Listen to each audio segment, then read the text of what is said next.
आज हमने एक कार्ड कांग्रेस बाकी कार्ड मतलब हर किसी आदमी को, हर किसी खवातीन को, तेलंगाना में हर कोई खवातीन को कितना कांग्रेस आज बाकी है, कितना पैसा बाकी है। जैसे महालक्ष्मी स्कीम बोले हर महीने 2500 रुपये देंगे करके बोल दिया उन्होंने, 100 दिन के अंदर अंदर अमल करेंगे, पर आज 700 दिन हो गया तो करीब करीब 22 महीने का महालक्ष्मी आज हर एक बहन को कांग्रेस बाकी है, करीब करीब 55,000 रुपया बाकी है। वैसे ही अगर आप देखेंगे बुजुर्गों से ये कहा गया था, हमारे सीनियर सिटीजनों से, कि आपको केसीआर 2000 वजीफा दे रहे हैं, आसरा पेंशन दे रहे हैं, तो हम 4000 उसको करेंगे, दुगना करेंगे। तो आज 44,000 रुपीस कांग्रेस बाकी है हमारे सीनियर सिटीजन्स को। वैसे ही हमारे किसान भाई से भी कहा था कि 10,000 नहीं 15,000 देंगे, तो आज हमारे किसान भाई को भी कर्जा है कांग्रेस का। वैसे ही अगर आप देखेंगे तो बच्चियों से, स्टूडेंट से कहा गया था कि आपको स्कूटी देंगे, फिर स्कूटी तो मिली नहीं, लूटी तो जबरदस्त चल रही इनकी। तो इसीलिए आज ये सब चीज याद दिलाने के लिए हमने एक कार्ड का कैंपेन शुरू किया, कांग्रेस बाकी कार्ड, और हर घर ये मैसेज पहुंचाएंगे, हर घर तक इसको ले जाएंगे और उम्मीद करते हैं कि हर वो भाई, हर वो बहन जो आज जमहूरियत में गवर्नमेंट को एक बार याद दिलाने की कोशिश और गवर्नमेंट को एक सबक सिखाने की ये जो मौका है, इसका फायदा उठाएंगे और गवर्नमेंट को पटरी पे लाएंगे, सही रास्ते पे लाएंगे। और जो फरेब और झूठ के बुनियाद पे ये जो हुकूमत बनी, इसको फिर एक बार आप सबक सिखाएं, ये हमारी आपसे गुजारिश है। పెద్దలు కాంగ్రెస్ పార్టీ పెద్దలు ఏమనుకున్నారంటే ప్రజల జ్ఞాపక శక్తి చాలా తక్కువ, 100 రోజుల్లో అరిచేతిలో స్వర్గం చూపెట్టి నోటికొచ్చిన వాగ్దానాలు చేసి తర్వాత మర్చిపోయినా అడిగే వాళ్ళు ఎవరు లేరని చెప్పి ఇవాళ ఇష్టం వచ్చిన వాగ్దానాలు చేసి అడ్డగోలు హామీలు ఇచ్చి గద్దెనెక్కిన తర్వాత తప్పించుకునే ప్రయత్నం చేస్తా ఉన్నారు।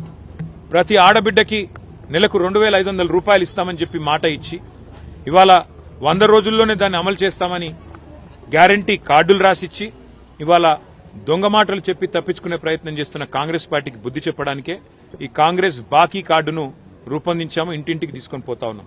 ఆ క్రమంలో ఈరోజు షేక్పేటలో మా నాయకులు ప్రదీప్ గారు, మా డివిజన్ అధ్యక్షులు, అట్లాగే మా ఇన్ఛార్జ్ గారు ఇక్కడ శ్రవణ్ గారు, ముఠా జయసింహ గారు, వారి నాయకత్వంలో ఇంకా మిగతా మిత్రుల నాయకత్వంలో దీన్ని ఇంటింటికి తీసుకొని పోతా ఉన్నాం।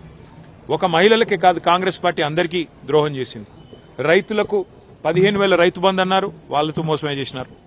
పిల్లలకు 2 లక్షల ఉద్యోగాలు అన్నారు, నిరుద్యోగ భృతి అన్నారు, మరి మొదటి సంవత్సరంలోనే 2 లక్షల ఉద్యోగాలు ఇచ్చేస్తామని నమ్మబలికినారు।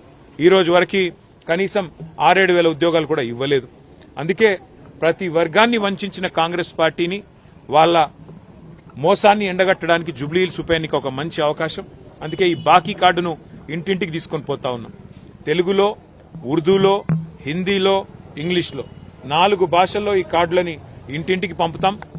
ప్రతి ఇంట, ప్రతి గడపకి, ప్రతి గుండెకి కాంగ్రెస్ మోసాన్ని వివరించి చెబుతాం।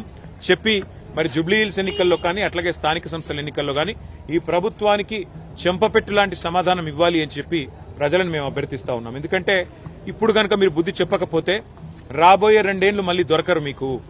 మేము చేసిందే కరెక్ట్, మేము మోసం చేయడమే కరెక్ట్ అన్నట్టుగా కాంగ్రెస్ పార్టీ పరిపాలన నడుస్తా ఉంది। కాబట్టి ఈ కాంగ్రెస్ బాకీ కార్డును వాళ్ళే గ్యారంటీ కార్డులు ఇచ్చైతే గారడీ చేసి ఓట్లు సంపాదించారో, ఏ గ్యారంటీ కార్డుల పేరిట గాంధీలు వచ్చి ఓట్లు కొల్లగొట్టారో, మరి ఆ మోసాన్ని తిరిగి ప్రజలకు పరిచయం చేయడానికి, ఆ మోసాన్ని తిరిగి ప్రజలకు గుర్తు చేయడానికే ఈ ఉద్యమాన్ని తీసుకున్నాం। దీనికి సహకరించాలని, ఇంటింటికి బాకీ కార్డును తీసుకెళ్లాలని మా బీఆర్ఎస్ కార్యకర్తలకు విజ్ఞప్తి చేస్తూ, ఇక్కడ షేక్పేటలో ఈరోజు మరి ఈ సమతానగర్ లో అందరూ కూడా పెద్దలు, హిందువులు, ముస్లింలు, కులాలకు మతాలకు అతీతంగా ముందుకు వచ్చి తిరిగి కేసీఆర్ గారు రావాల్సిందే, మళ్లీ సంక్షేమ రాజ్యం రావాలి, మళ్లీ అభివృద్ధి చూడాలి అంటే కేసీఆర్ గారి ప్రభుత్వం తిరిగి రావాలని వాళ్ళు చెప్తుంటే నిజంగా కూడా చాలా గొప్పగా అనిపించింది। తప్పకుండా మా అభ్యర్థి మాగంటి సునీతా గోపీనాథ్ గారిని జూబ్లీహిల్స్ ఉప ఎన్నికల్లో గెలిపించాలని అభ్యర్థించడానికి, అట్లాగే లోకల్ బాడీస్ లో కూడా ఎక్కడికక్కడ మరి బీఆర్ఎస్ పార్టీ అభ్యర్థుల్ని గెలిపించాలని అభ్యర్థించడానికే ఈ కార్యక్రమాన్ని తీసుకున్నాం।